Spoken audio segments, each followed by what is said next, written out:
Hey guys, how's it going? I recently made a video essay entitled The Greatest Scene in All of Avatar, or something like that. So I wanted to make a video kind of ranting slash poking fun of the process and behind the scenes of putting that video together. I know it's not a masterpiece, but it is the first video that I've put a lot of work and effort into in years, admittedly. I've never tried anything quite as ambitious as my video essay. I just kind of wanted to talk about it a little bit with you guys, have a good laugh, and who knows, maybe we'll learn something about ourselves along the way. Turn on the light so you can hopefully see me a little bit better. Would that help? I don't know, the background looks a bit better, so.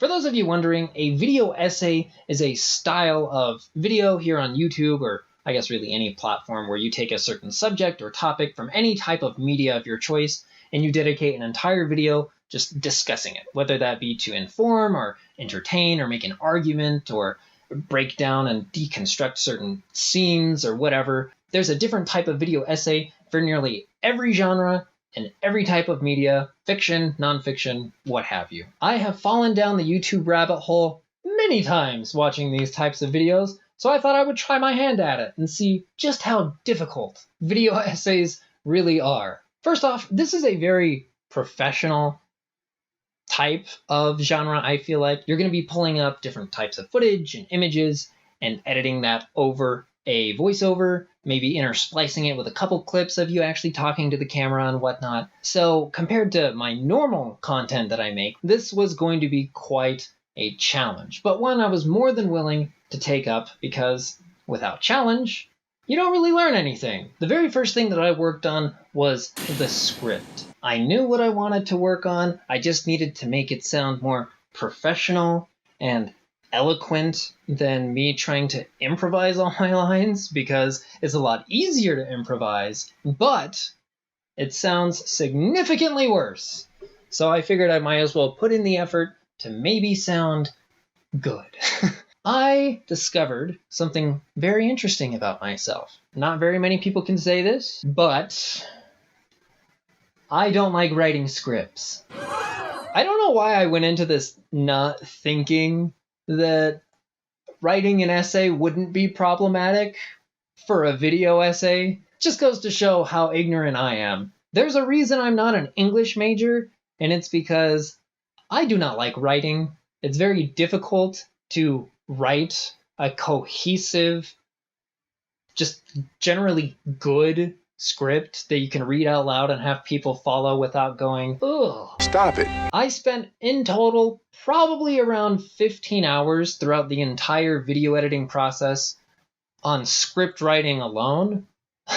I spent like 2 days writing the first and only draft of my script, and then as I went through and actually filmed it, I realized that I needed to cut certain parts of it and change the wording of certain ones that just were really awkward to say. I realized, no, I didn't realize. This just reinforced my hatred of writing essays. I don't know how I did it in school.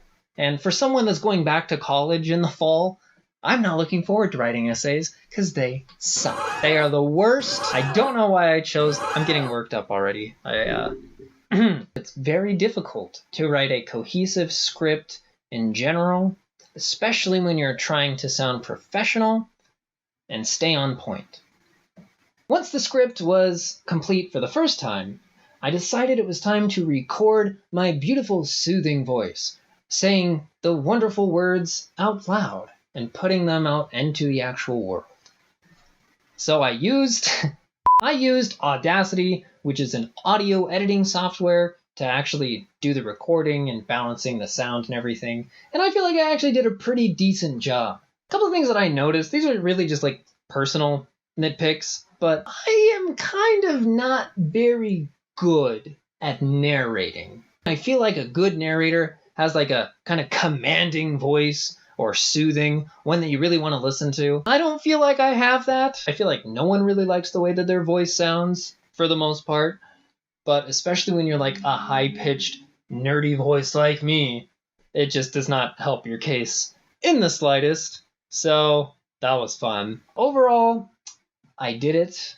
It was over, and it was time to move on to the collection of clips. Since I was talking about Avatar: The Last Airbender, I thought I would use a screen recording program called OBS, which is another free software you can get for your computer that records whatever's on your screen.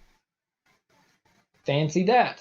Because I own Avatar: The Last Airbender on Vudu, I decided I would just open that up, begin recording with OBS the episodes that I wanted to use, and I'd be good to go. What a fool I was. Turns out Vudu and Netflix and other streaming service sites have this weird thing called an anti-piracy software, where if they detect a screen recording program like OBS, for example, all that will be saved onto your computer will be a black screen. So I ended up having to go on YouTube, which does not have the anti-piracy software, and use OBS to find and capture the clips I needed off of the website, which was a pain even of itself because not all of the clips and images I wanted were on YouTube. So yeah, that kind of sucked. Eventually though, I did find enough footage that I felt confident in beginning the editing process. Now I use a program called Adobe Premiere Elements 2015,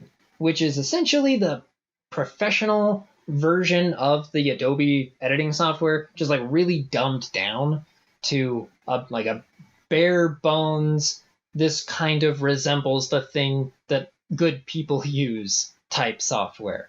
But it's what I had, and I wanted to give it a try.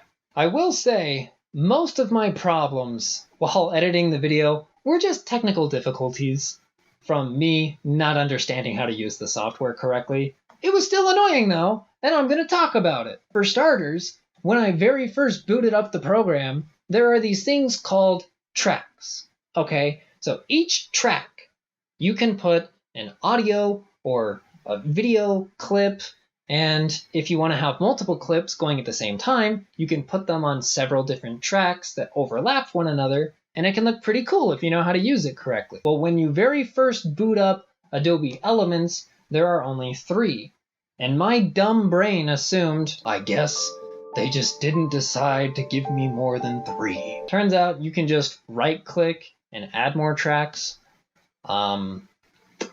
So I'm a little ashamed to admit that it took me like 2 weeks to realize that I could do that. That should give you an idea of how the rest of my editing experience kind of went. I also had to go back on YouTube several times to find other clips from Avatar that I had just forgotten I needed, and that was also a bit of a chore.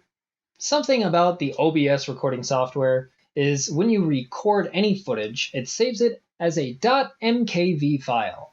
And you can't use those in a video editing software like Premiere without changing that to a different file type. So I would have to record the clip and then go back in OBS and remux it, where it would basically just change it from a .mkv to a .wmv or an mp4, and then I could move those into my actual footage folders and then put that in the editing software and then put that on my timeline and edit it in the way that I wanted it to. Not very difficult, but it became very, very tedious to the point where it was just a frustration and an annoyance to have to constantly go back and find clips that I just did not want to put in the time to actually grab. Really frustrating, really annoying, but that's the reality of video essaying, I guess. I also realized at this junction, after spending several hours editing a 2-minute clip of this 15-minute video, that I was gonna have to cut some corners if I wanted to get this done in a timely fashion, even though it took a month, but it's beside the point. And it turns out you can circumvent needing to grab clips if you decide to just record yourself saying the things. Probably not as visually entertaining because I am not an entertainer by any stretch of the imagination, but it saved me so much time, and I'm very, very grateful that I do not have to go back and find clips for all of those parts. But with recording came its own challenges. Because in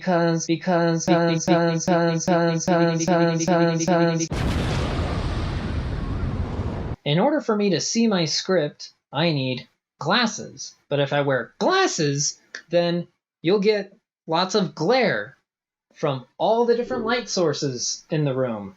And that's very distracting. After filming several takes, I eventually decided to not wear my glasses.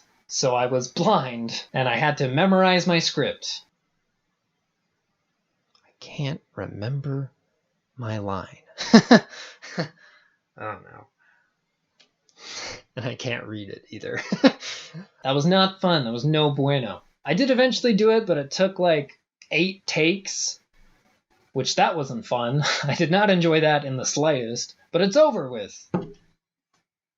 I have here in my notes, do you ever just look at your face and think, that's a weird face? Yeah, I do actually. Anyway, I kept running into different problems. Another notable one was snapping, where if you have 2 clips and you want one to play after the other, snapping will kind of magnetize that one clip to just sync up with the ending or the beginning of the other one. I had that disabled for some reason, and I just thought it was not included with my editing program. Turns out, no, you can toggle that on. So I spent like 3/4 of my entire project just zooming in and trying to painstakingly line up my clips so they didn't overlap. Also, the icons to center a text box are really confusing to me. Like, you have a vertical and a horizontal centering button, right? It's these 2 buttons. Which one would you assume would center it vertically? Okay. It's this one. And if you're like me, you'd be really confused. Maybe I'm just really dumb and just do not understand how to read buttons, but I could not for the life of me figure it out. And if you want to save yourself a bunch of heartache, save constantly. Otherwise, you'll learn the consequence of having an editing software, Photoshop, 5 tabs of Google, Steam, and any other program open at the same time. It will end badly for you and your laptop. The entire process of making this video was just so frustrating because as a perfectionist, I would love if everything I made and everything I ever did was just perfect. But obviously with any skill, especially when it comes to something as broad as video editing, it was really frustrating and disheartening at times, knowing that about halfway through my project, what I was going to make wasn't going to be very good. I was kind of crushed to look at what I'd made so far and feel that it just was not at all up to the standard of other people that I watch on the platform. This is my first time doing a video essay using an editing software that I really don't have that much experience in, so of course it's going to not turn out that good. But it's still kind of frustrating, because you wish you could be like a protege, that you don't have to put in any effort to realize this is how you make a good video. Instead, it's a process of realizing that's good quality. This is not good quality. I don't know how to fix that. But ultimately, when I finally hit the render button, it felt so good. So good to finally be done with the project. And when I went back and watched over it again after everything was said and done, I actually felt kind of proud. While the last half felt like I was essentially just polishing a turd and finishing the project for the sake of finishing the project, it's still something that I made, and I'm pretty proud of it. As something that's like my 3rd or 4th video on my channel, I'd say it's actually not that bad. Is it fantastic? No. And I hope no one ever sees that video and thinks that that's the quality I aspire to put out on a constant basis.